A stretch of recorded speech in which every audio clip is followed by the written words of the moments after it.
میں مبلغ بنوں سنتوں کا، خوب چرچا کروں سنتوں کا۔ الحمدللہ رب العالمین والصلاة والسلام علی سید المرسلین، اما بعد فاعوذ باللہ من الشیطان الرجیم، بسم اللہ الرحمن الرحیم۔ الصلاة والسلام علیک یا رسول اللہ وعلی آلک واصحابک یا حبیب اللہ۔ الصلاة والسلام علیک یا نبی اللہ وعلی آلک واصحابک یا نور اللہ۔ فرمان مصطفیٰ صلی اللہ علیہ وسلم جو مجھ پر درود پاک پڑھنا بھول گیا وہ جنت کا راستہ بھول گیا۔ درود پاک جنت کا راستہ دکھاتا ہے، اور جو درود پاک پڑھنا بھول جائے گا وہ جنت کا راستہ بھول جائے گا۔ صلو علی الحبیب صلی اللہ تعالی علی محمد وعلی آلہ وصحبہ وبارک وسلم۔ جامعۃ المدینہ کا نیا تعلیمی سال شروع ہو گیا اور طلباء کرام کے درجات بھی بلند ہو گئے، نئے داخلے بھی آ گئے۔ اللہ پاک استقامت دے۔ قرآن کریم کے متعدد نام ہیں، ان میں ایک نام قرآن کریم بھی ہے۔ قرآن مجید بھی کہتے ہیں، قرآن شریف بھی کہتے ہیں، قرآن حکیم بھی کہتے ہیں، اور بہت سارے نام ہیں۔ قرآن مبین بھی کہتے ہیں۔ سورہ واقعہ میں ارشاد ہوا آیت نمبر 77 میں، اِنَّهُ لَقُرْآنٌ کریم، بے شک یہ بہت عزت والا قرآن۔ تو قرآن کو قرآن کریم کہا گیا، تو قرآن کریم کہنے میں کیا وجہ ہے؟ وجہ نہیں، وجوہات ہیں۔ اب وہ کون سی وجوہات ہیں جس بنا پر اسے قرآن کریم کہا گیا؟ مکہ مکرمہ کے کفار جو ہیں وہ استغفر اللہ قرآن کو کہا کرتے تھے کہ یہ شعر ہے، جادو ہے، استغفر اللہ۔ تو اللہ تبارک و تعالی نے اس کا رد فرمایا کہ بے شک جو قرآن سرکار دو عالم صلی اللہ علیہ وسلم پر نازل فرمایا گیا یہ شعر نہیں ہے، یہ جادو نہیں ہے، یہ کسی کا بنایا ہوا کلام نہیں ہے، بلکہ یہ عزت والا قرآن ہے، کیونکہ اللہ کا کلام ہے، اللہ کی طرف سے وحی ہے، اور اللہ تعالیٰ نے قرآن کو اپنے حبیب صلی اللہ علیہ وسلم کا معجزہ بنایا۔ قرآن محفوظ ہے، پوشیدہ کتاب لوح محفوظ میں موجود ہے، تبدیل نہیں ہو سکتی، تحریف نہیں ہو سکتی، شیاطین اس تک نہیں پہنچ سکتے۔ اس لیے قرآن پاک کو قرآن کریم کہتے ہیں کہ یہ اللہ پاک کا کلام۔ اچھا، قرآن کریم کو قرآن کریم کہنے کی وجوہات میں ایک وجہ یہ ہے کہ بہت زیادہ پڑھا جاتا ہے۔ دنیا میں جو کتاب سب سے زیادہ پڑھی جاتی ہے وہ قرآن کریم ہے۔ اللہ توفیق دے، جو ناظرین دیکھ رہے ہیں، سن رہے ہیں، اور حاضرین بھی، ہم قرآن پاک پڑھیں اور درست طریقے سے پڑھیں، خوش الحانی کے ساتھ پڑھیں، ذوق اور شوق کے ساتھ پڑھیں۔ اچھا، قرآن کریم کو بہت زیادہ پڑھا جاتا ہے۔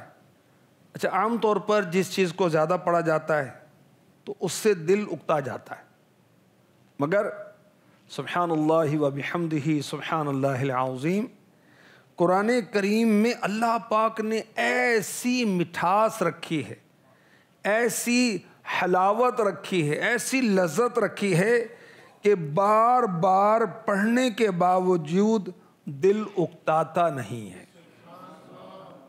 اس لیے قرآن شریف کو قرآن کریم کہا جاتا ہے۔ اللہ پاک ہمیں بھی توفیق عطا فرمائے۔ حدیث پاک میں ارشاد ہوا حضرت عبداللہ ابن عباس رضی اللہ عنہما بارگاہ رسالت میں عرض کرتے ہیں حضور افضل عمل کیا ہے؟ فرمایا حال مرتحل۔ عرض کہ حضور یہ کیا ہے؟ فرمایا یہ ہے حال مرتحل، یعنی منزل پر پہنچ جائے پھر سفر شروع ہو جائے، یعنی تو قرآن پاک کو مکمل کر اور مکمل کرنے کے بعد پھر دوبارہ تو اس کی تلاوت شروع کر دے۔ رمضان شریف میں مسلمانوں نے قرآن پڑھے، کثرت سے پڑھے، اسلامی بھائیوں نے، اسلامی بہنوں نے، مگر اس کے بعد پھر غفلت ہو جاتی ہے۔ تو ہم والناس کی سین پڑھیں اور الحمد شریف اور سورہ بقرہ پھر شروع کریں، تاکہ شیطان مایوس ہو جائے کہ یہ تلاوت ترک کرنے والا نہیں ہے۔ اللہ ہمیں تلاوت قرآن کی کثرت اور وہ بھی درست طریقے کے ساتھ کرنے کی توفیق عطا فرمائے۔ قرآن کو قرآن کریم کہا جاتا ہے، اس کی ایک وجہ یہ بھی ہے کہ اس کی تلاوت سے بہت زیادہ اجر و ثواب حاصل ہوتا ہے، اور یہ اس کے کریم ہونے کی واضح دلیل ہے۔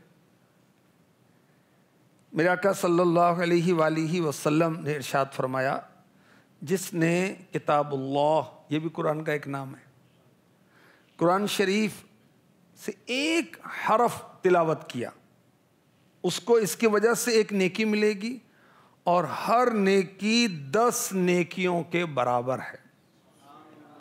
میں یہ نہیں کہتا الف لام میم ایک حرف ہے، بلکہ الف ایک حرف، لام ایک حرف اور میم ایک حرف ہے، یعنی الف لام میم پڑھنے سے 30 نیکیاں حاصل ہوتی ہیں۔ سبحان اللہ۔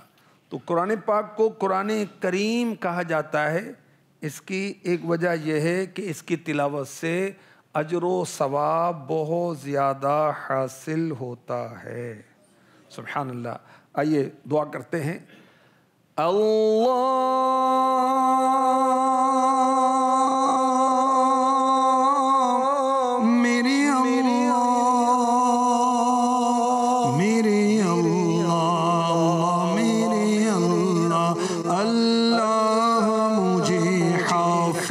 قرآن بنا دے، قرآن کے احکام پہ بھی مجھ کو چلا دے، اللہ مجھے حافظ قرآن بنا دے، قرآن کے احکام پہ بھی مجھ کو چلا دے۔ اللہ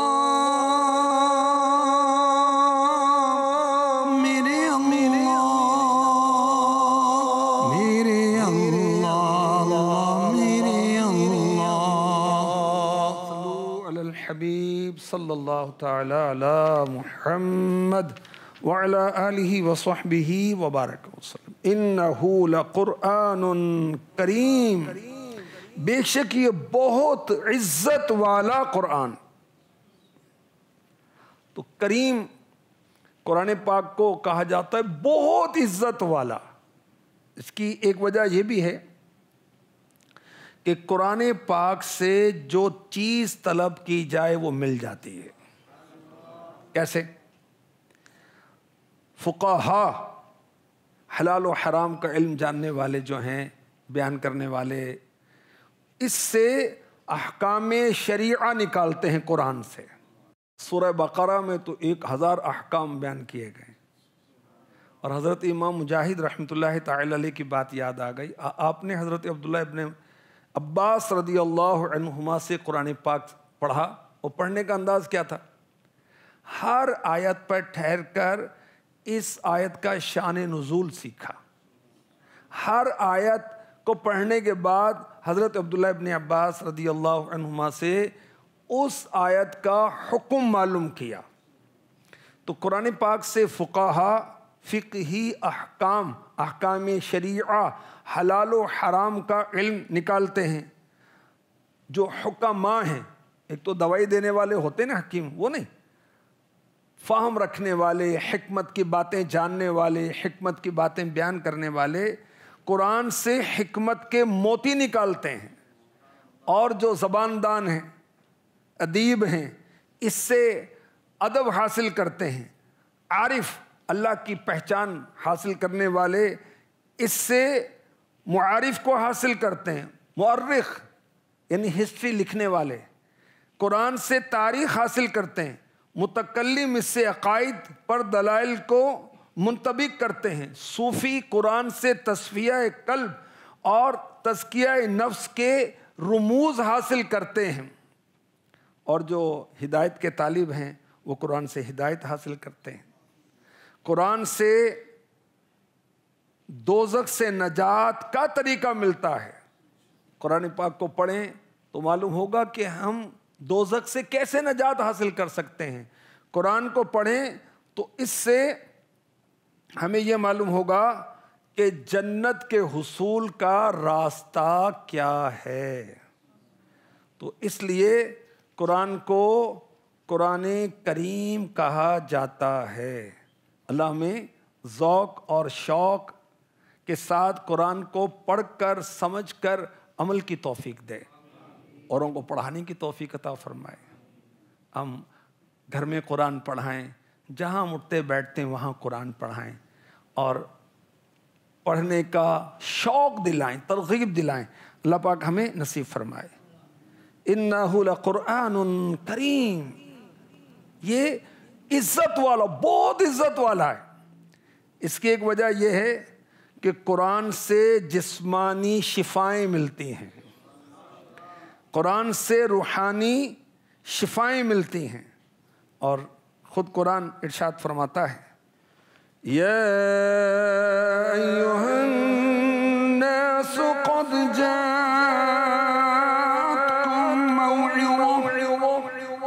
موعظة من ربكم وشفاء لما في الصدور وهدى ورحمة للمؤمنين۔ یہ لوگوں تمہارے پاس تمہارے رب کی طرف سے نصیحت آئی ہے اور دلوں کی بیماری کے لیے شفا اور ہدایت اور مومنوں کے لیے رحمت۔ تو قرآن نصیحت ہے، قرآن دلوں کی بیماری کے لیے شفا ہے۔ دلوں کی بیماری کیا ہے؟ اب جو کافر ہیں بیمار ہیں نا، وہ دلوں کے، جو منافق ہے وہ دل کا مریض ہے، جو استغفر اللہ تکبر کرتا ہے، حسد کرتا ہے، بغض و کینہ دل میں رکھے ہوئے ہے، وغیرہ وغیرہ، یہ باطنی بہت ساری جو بیماریاں ہیں اس کی شفا قرآن میں ہے۔ قرآن ہدایت بھی ہے۔ ہدایت کیا ہوتی ہے؟ ہدایت اللہ تک پہنچنے کا آسان راستہ۔ تو قرآن ہدایت ہے۔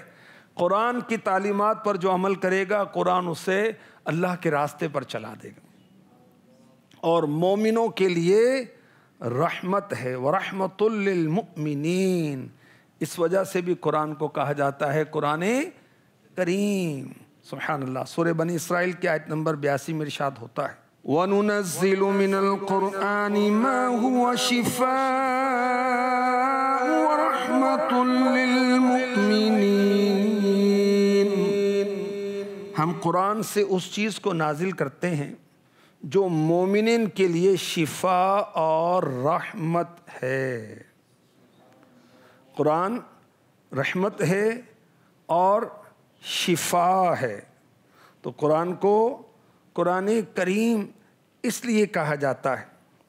اللہ پاک ذوق شوق نصیب فرمائے اور ہم قرآن سے شفا حاصل کریں۔ قرآن شفا ہے ظاہری امراض کے لیے، قرآن شفا ہے باطنی امراض کے لیے، قرآن شفا ہے گمراہوں کے لیے، قرآن شفا ہے جاہلوں کے لیے۔ برے عقیدے سے قرآن بچائے، برے اخلاق سے قرآن بچائے، اور اچھے عقیدے، اللہ کی پہچان، اچھی صفات، اچھے اخلاق قرآن سے حاصل ہوتے ہیں۔ سبحان اللہ۔ اور قرآن کا ایک ایک حرف جو ہے یہ برکتوں والا، رحمتوں والا، رحمتوں اور برکتوں کا خزانہ، اور قرآن سے جسمانی امراض بھی دور ہوتے ہیں، آسیب بھی دور ہوتے ہیں۔ دیکھیں کہ میرے آقا صلی اللہ علیہ وآلہ وسلم نے فرمایا کہ فاتحۃ الکتاب میں ہر بیماری سے شفا ہے۔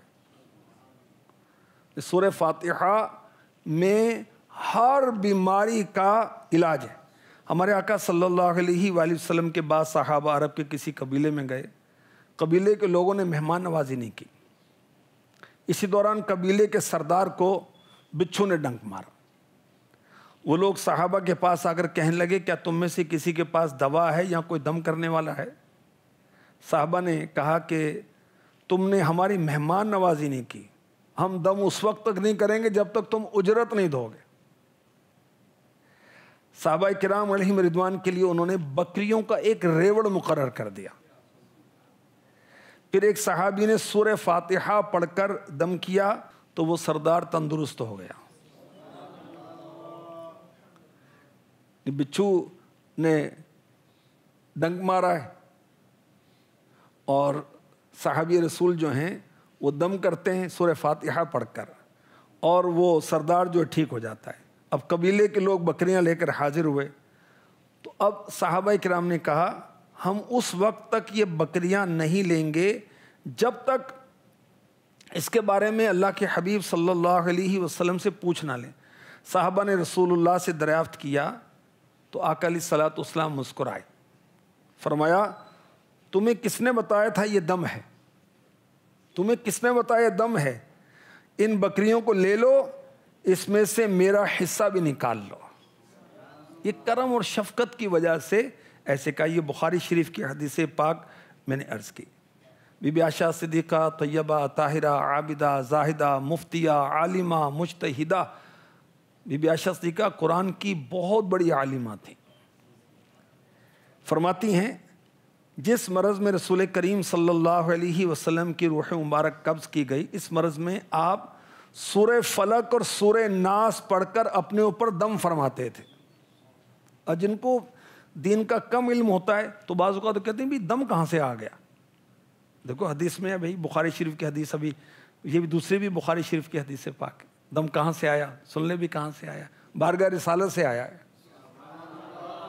تو آقا علیہ الصلوۃ والسلام سورہ فلق سورہ ناس پڑھ کر اپنے اوپر دم فرمایا کرتے تھے۔ جب طبیعت زیادہ ناساز ہوئی تو بی بی عائشہ صدیقہ رضی اللہ تعالی عنہ فرماتی ہیں کہ جب وہ صورتیں پڑھ کر، یعنی بی بی عائشہ وہ صورتیں سورہ فلق اور سورہ ناس، یہ صورتیں پڑھ کر آپ پر دم کیا کرتی، خود آپ کے ہاتھ کو پھیرتی کیونکہ وہ میرے ہاتھ سے زیادہ بابرکت ہیں۔ اللہ اکبر۔ تو قرآن مومنوں کے لیے شفا ہے، اور جو کفار ہیں ان کے لیے خسارہ ہے، وہ کفر و ضد میں اور بڑھتے چلے جاتے ہیں۔ تو قرآن کو قرآن کریم کہنے کی ایک وجہ یہ بھی ہے کہ قرآن جو ہے جسمانی روحانی بیماریوں کا علاج ہے، برے عقیدے کے علاج کرتا ہے، کفر کا علاج کرتا ہے قرآن، جسمانی بیماریاں ہیں قرآن علاج کرتا ہے، دل کی بیماریاں ہیں قرآن علاج کرتا ہے۔ اللہ اکبر۔ سورہ حامیم السجدہ میں بھی اسی مضمون کی آیت مبارکہ ہے، آیت نمبر 44 میں۔ اچھا، قرآن کو قرآن کریم کہتے ہیں، اس کی ایک وجہ یہ بھی ہے کہ قرآن اپنے پڑھنے والوں کی شفاعت کرے گا۔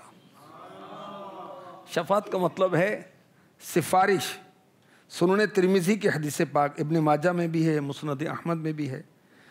حضرت علی رضی اللہ عنہ بیان کرتے ہیں کہ اللہ کے رسول صلی اللہ علیہ وسلم نے فرمایا جس نے قرآن کریم کو پڑھا، اس کو حفظ کیا، حلال کو حلال قرار دیا، قرآن کے حرام کو حرام قرار دیا،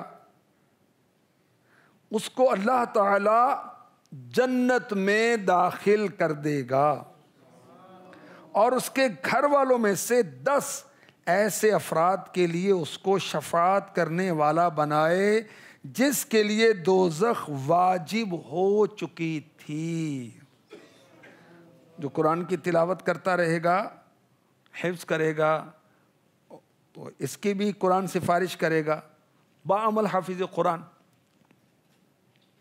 اور یہ خود بھی شفیع بنے گا، یہ خود بھی لوگوں کی شفاعت کرے گا اور اپنے گھر کے 10 افراد کی بخشش کا ذریعہ بنے گا۔ سبحان اللہ۔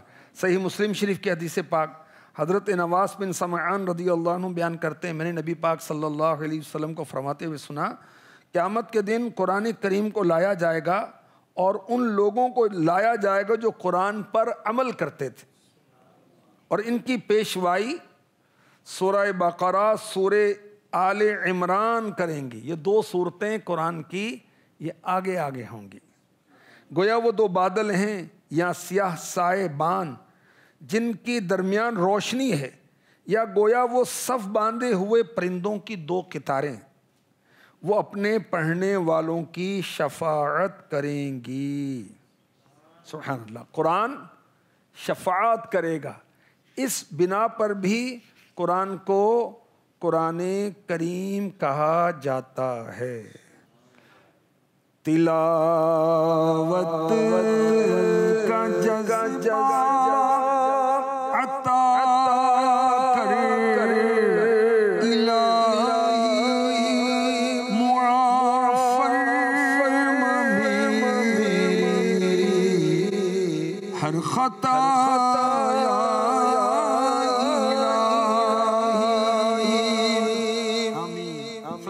الحبیب صلی اللہ تعالی علی محمد وعلی آلہ وصحبہ وبارک وسلم۔ انہ لقرآن کریم، بے شک یہ بہت عزت والا قرآن، قرآن کریم بہت عزت والا قرآن۔ اس لیے بھی کہا گیا کہ قرآن کی تلاوت کرنے سے عذاب قبر دور ہو جاتا ہے۔ سبحان اللہ۔ یاد رکھیے، عذاب قبر حق، قبر کے اندر راحت بھی ہوتی ہے، تکلیف بھی ہوتی ہے، قبر جنت کا باغ بھی بنتی ہے، دوزخ کا گڑھا بھی بنتی ہے۔ استغفر اللہ، قبر دباتی بھی ہے اور پسلیاں توڑ پھوڑ دیتی ہے، ایک دوسرے میں پسلیاں پیوست ہو جاتی ہیں، اور قبر کے اندر جنت کی کھڑکی بھی کھلتی ہے، جنتی بچھونا بھی آتا ہے۔ حضرت ابن عباس رضی اللہ عنہما بیان کرتے ہیں، یہ سنن ترمذی شریف حدیث نمبر 2890، نبی پاک صلی اللہ علیہ وسلم کے کسی صحابی نے قبر پر خیمہ لگایا اور اس کو یہ پتہ نہیں تھا کہ یہ قبر ہے۔ اچانک اس میں سے ایک انسان تبارک الذی بیدہ الملک پڑھ رہا تھا، 29ویں پارے کی پہلی سورت، سورہ ملک، حتیٰ کہ اس نے سورت کو کمپلیٹ کیا، مکمل کیا۔ صحابی نے یہ بات نبی پاک علیہ الصلوۃ والسلام کی بارگاہ میں عرض کی تو نبی پاک علیہ الصلوۃ والسلام نے فرمایا، ہاں یہ سورت مانعہ ہے، یہ نجات دینے والی ہے، یہ عذاب سے نجات دیتی ہے۔ حضرت ابو ہریرہ رضی اللہ تعالیٰ عنہ بیان کرتے ہیں، سنن ابو داود شریف، سنن ترمذی، سنن ابن ماجہ، مسند احمد، مستدرک وغیرہ کی حدیثوں میں ہے کہ اللہ کے رسول صلی اللہ علیہ وسلم نے فرمایا، قرآن پاک کی ایک سورت ہے جس کی 30 آیتیں ہیں، وہ کسی شخص کی شفاعت کرتی رہیں گی حتیٰ کہ اس کی بخشش کر دی جائے گی، اور وہ سورت ہے تبارک الذی بیدہ الملک۔ اور ایک اور حدیث میں ارشاد ہوا، حضرت خالد بن معدان رضی اللہ عنہ فرماتے ہیں، نجات دینے والی سورت کو پڑھو، اور وہ الف لام میم تنزیل ہے، کہ مجھے یہ خبر پہنچی ہے کہ ایک شخص اس سورت کو پڑھتا تھا اور اس کے علاوہ کوئی اور سورت نہیں پڑھتا تھا، وہ بہت گناہ کرتا تھا۔ قبر میں اس سورت نے اس شخص پر اپنے پر پھیلا دیے اور کہا، یا رب اس شخص کو بخش دے کیونکہ یہ میری بہت تلاوت کرتا تھا۔ اللہ تعالیٰ اس سورت کی شفاعت قبول فرمائے گا اور فرمائے گا، اس کے ہر گناہ کے بدلے میں ایک نیکی لکھ دو۔ تو بہت گناہ گار تھا اور نیکیاں بھی بہت ملیں گی، اس کے ہر گناہ کے بدلے میں ایک نیکی لکھ دو اور اس کا ایک درجہ بلند کر دو۔ یہ سورت اپنے تلاوت کرنے والے کی طرف سے قبر میں لڑے گی اور کہے گی، یا اللہ اگر میں تیری کتاب سے ہوں تو اس کے حق میں میری شفاعت قبول فرما، اور اگر میں تیری کتاب سے نہیں ہوں تو مجھے اپنی کتاب سے مٹا دے۔ یہ محبت کا جھگڑا ہوگا نا، ناز کا جھگڑا ہوگا۔ یہ پرندے کی طرح آئے گی، اس شخص پر اپنے پر رکھ دے گی، اس کی شفاعت کرے گی، عذاب قبر سے دور کرے گی۔ اور انہوں نے کہا کہ تبارک الذی بیدہ الملک بھی اسی صورت کی مثل ہے، یعنی اس کی بھی یہی فضیلت ہے کہ قبر کے عذاب سے بچائے گی، قیامت کے روز رب کی بارگاہ سے بخشوائے گی۔ سبحان اللہ۔ اور حضرت خالد رضی اللہ عنہ ان دونوں صورتوں کو پڑھے بغیر نہیں سوتے تھے۔ اب اللہ کرے ہمیں بھی عادت بنے سونے سے پہلے سورہ ملک۔ ہمارے آقا علیہ الصلوۃ والسلام تلاوت کیا کرتے تھے۔ میرے آقا علیہ الصلوۃ والسلام تو رات میں سورہ یاسین کی بھی تلاوت فرماتے، سورہ واقعہ کی بھی تلاوت فرماتے، حامیم السجدہ اس کی بھی تلاوت فرماتے۔ اللہ ہمیں بھی توفیق عطا فرمائے۔ تو غور کریں قرآن کا کتنا کرم ہے، انہ لقرآن کریم، یہ کتنے کرم والا ہے کہ قبر میں بخشواتا ہے، عذاب سے چھڑاتا ہے، رب کی بارگاہ میں ہمارا شفیع بنتا ہے قرآن۔ سبحان اللہ۔ حضرت جابر رضی اللہ تعالیٰ عنہ بیان کرتے ہیں کہ نبی پاک علیہ الصلوۃ والسلام اس وقت تک سوتے نہیں تھے جب تک الف لام میم تنزیل اور تبارک الذی بیدہ الملک کی صورتوں کی تلاوت نہ کر لیں۔ قرآن کو قرآن کریم کہنے کی ایک وجہ یہ بھی ہے کہ قرآن مجید کو حفظ کرنے والے کی میدان محشر میں عزت افزائی کی جائے گی، اس کو آنر دی جائے گی، اس کی شان بڑھائی جائے گی۔ حضرت معاذ جوہنی رضی اللہ عنہ بیان کرتے، سنن ابو داؤد شریف حدیث نمبر 1453 1453، اللہ کے رسول صلی اللہ علیہ وسلم نے فرمایا جس نے قرآن پاک کو پڑھا، قرآن کے احکام پر عمل کیا، اس کے والدین کو، پیرنٹس کو قیامت کے دن تاج پہنایا جائے گا، جس کی روشنی دنیا کے گھروں میں سورج کی روشنی سے زیادہ ہوگی۔ اگر سورج تم میں ہو تو تمہارا اس کے متعلق کیا گمان ہے جو قرآن پر عمل کرے گا۔ اللہ اکبر۔ تو قرآن کو قرآن کریم کہتے ہیں اس وجہ سے بھی کہ جو خوش نصیب قرآن کو حفظ کرے گا قیامت کے روز اس کی عزت افزائی کی جائے گی۔ آئیے ہم دعا کرتے ہیں۔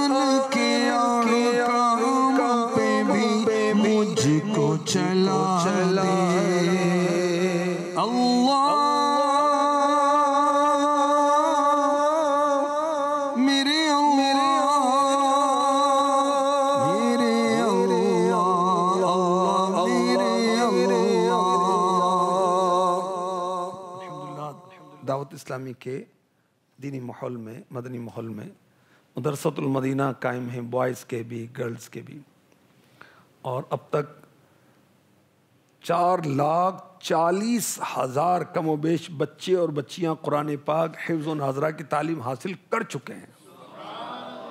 جن بچوں اور بچیوں نے دعوت اسلامی کے دینی ماحول سے قرآن حفظ کیا ان کی تعداد 1,00,000 سے زیادہ ہے۔ اب یہاں میں جو حفاظ طلباء کرام ہیں، حفاظ حاضرین ہیں، ان کو مشورہ دوں گا کہ صرف رمضان کے حافظ نہ بنے، پورے سال کے حافظ بنے۔ وہ کیسے ہو سکتا ہے؟ وہ ایسے ہو سکتا ہے کہ قرآن کی تلاوت کرتے رہیں۔ قرآن کو 30 پاروں میں 30 حصوں میں تقسیم کیا گیا۔ اس کی کیا حکمت ہے کہ جو ہر ماہ قرآن پڑھنا چاہے وہ ایک ایک پارہ پڑھتا رہے، 1 مہینے میں قرآن ختم ہو جائے گا۔ قرآن کو 7 منزلوں میں تقسیم کیا گیا۔ اس کی کیا حکمت ہے؟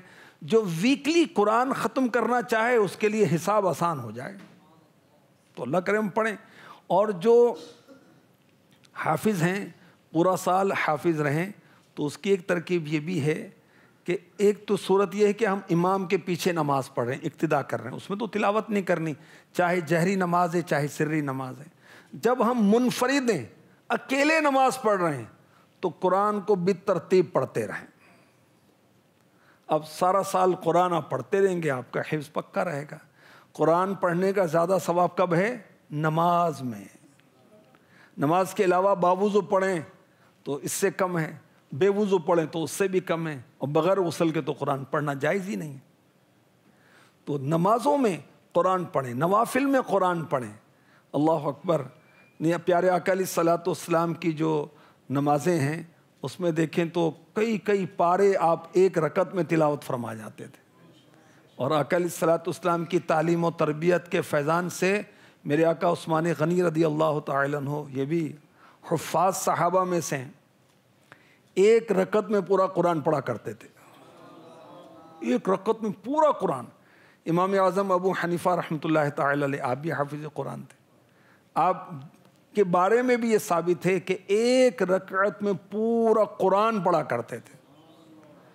ایک رکعت میں پورا قرآن پڑھ رہے ہیں، ہم سے پورا سال ایک مرتبہ نہیں پڑھا جاتا۔ اللہ اکبر۔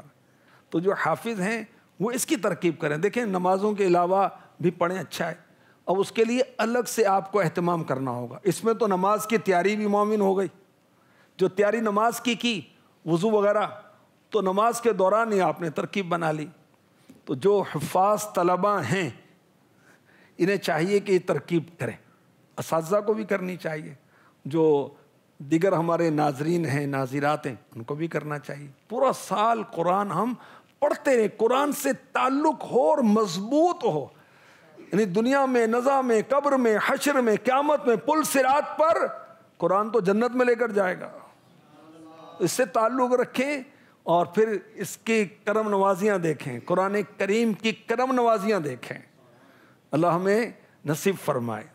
اور الحمدللہ دعوت اسلامی کے حفاظ جو ہیں یہ دنیا بھر میں ہزاروں مقامات پر انہوں نے ماہ رمضان میں قرآن سنایا بھی، سنا بھی، سماعت بھی کی۔ اب کہ جی سماعت تو میں نے بھی کی، بھائی آپ نے سماعت صرف سماعت کی نا، ضرورتاً لقمہ تو آپ نہیں دے سکے نا، نہ دے سکیں گے، جو حافظ نہیں کیسے دیں گے؟ تو انہوں نے باقاعدہ تیاری کے ساتھ سماعت کی نا۔ تو قرآن کو قرآن کریم کہنے کی ایک وجہ یہ بھی ہے کہ جو اس کو حفظ کرے گا قیامت کے روز اس کی بہت عزت افزائی ہوگی۔ ایک وجہ یہ بھی ہے جو قرآن کی تلاوت کرے گا اس کو شہادت کی فضیلت حاصل ہوگی۔ دین اسلام کے اندر شہید کا بڑا مقام ہے، تو قرآن کی تلاوت کرنے والے کے لیے شہادت کی فضیلت کی بھی صورت ہے۔ حضرت معقل بن یسار رضی اللہ تعالیٰ عنہ بیان کرتے ہیں کہ آخری نبی مکی مدنی صلی اللہ علیہ وسلم نے فرمایا، جس شخص نے صبح 3 مرتبہ پڑھا اعوذ باللہ السمیع العلیم من الشیطان الرجیم 3 مرتبہ، پھر سورہ حشر کی 3 آیات تلاوت کی، اللہ تعالیٰ اس کے ساتھ 70,000 فرشتوں کو مقرر کر دیتا ہے، جو شام تک اس کے لیے استغفار کرتے ہیں، بخشش کی دعا کرتے ہیں۔ اگر وہ اس دن مر گیا تو شہادت کی موت مرے گا، اور جس نے شام کو اس طرح تلاوت کی اس کو بھی یہ مرتبہ حاصل ہوگا۔ چند منٹ لگیں گے، جو حافظ نہیں بھی ہیں تو یہ 3 آیتیں یاد کر لیں سورہ حشر کی، دیکھ کر پڑھتے نہیں تو آہستہ آہستہ یاد ہو جائیں گی، پھر نمازوں میں پڑھنا شروع کر دیں، اللہ کی رحمت سے اس کی برکتیں حاصل ہوں گی، اور مقام شہادت، شہید کا رتبہ اور مقام و مرتبہ نصیب ہوگا۔ سبحان اللہ۔ انہ لقرآن کریم، بہت عزت والا قرآن کہا جاتا ہے۔ اس کی ایک وجہ کہ جو قرآن سے محبت کرے گا اسے جنت حاصل ہوگی۔ ایک صحابی رسول حضرت کلثوم بن حدم رضی اللہ عنہ نے کہا، یا رسول اللہ سورہ اخلاص سے مجھے بڑی محبت ہے، قل هو اللہ احد، سورہ اخلاص، اس سے مجھے بہت محبت ہے۔ میرے آقا علیہ الصلوۃ والسلام نے ارشاد فرمایا، اس سورت کی محبت نے تم کو جنت میں داخل کر دیا۔ غیب کی خبر ارشاد فرما دی میرے نبی نے، کر دیا۔ تو قرآن کی محبت جنت میں پہنچائے گی، جنت میں پہنچائے گی۔ اس لیے بھی اس کو قرآن کریم کہا جاتا ہے۔ اس کو کریم ہونے کی وجہ یہ بھی ہے کہ قرآن کی تلاوت سے جنت کے درجات میں ترقی ہوتی ہے۔